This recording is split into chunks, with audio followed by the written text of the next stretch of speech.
Sa kabukiran sa Don Carlos, nahimutang ang malinawon o sagradong Baryo Lapid.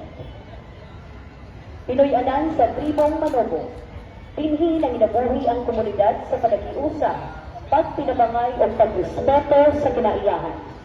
Ang ilang panginabuhian naglibot sa pag-ani sa abaka o mais, samtang ginabantayan sila sa espiritu sa lasang o sa misteryosong iro ang magbalantay sa sagradong Lapid. Sa baryo, namulak ang ugma nila Tina o Malo, simbolo sa kalinaw o paglaog. Sa adlaw sa ilang kasal, nibutho ang kalipay, nitingog ang tampol o kulintang, o bisidlak ang ilang kultura pinaagi sa sayaw na pinadog o pinayla. Isundan kini sa sayaw sa abaka o bukag, samtang ang kalalakihan nagpasundayag sa kusog, pinaagi sa alho o katabayinhan sa kakugi, pinaagi sa lusog. Apan sa ilang dakong kasadya, nalimtan nila ang sagradong na manaog. Ang irog ni paghot o ni usig, nagpasidaan sa katalagman, apan itamay kini sa katawhan. Hantod na bibingog ang kalaang dahon, pag-andan kano, kaysa takna sa kautuhon, maglulog ang inyong baryo. Sa pag-abot sa alas 12, kalit na susuwag ang tubig.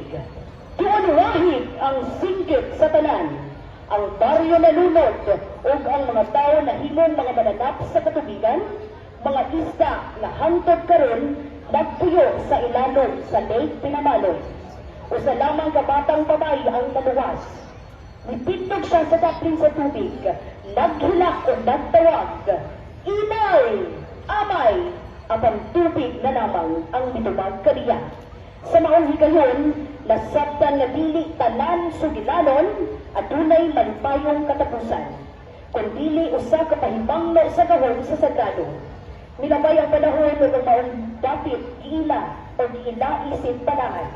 Matagtuhig kinahimo ang panadilay ito pinamalon o dahil sa sayaw sa tiukanan o mga tradisyonal ganula sama sa kaliga o lagudas, isip paghinundog o pagpasalamat.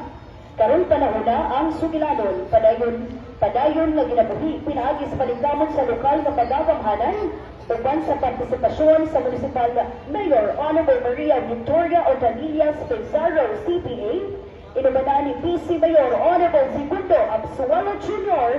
sa pagpreserbar sa kultura sa Don Carlos. Kini nga sugilanon gikan sa katigulangan sa mga igsuhong Manobo, usa ka buhing pamatuod ng Lake Pinamaloy, sagrado, o dakong garbo sa tanan nga ang bukidna ni airport ana mismo sa maong lungsod. Ladies and gentlemen,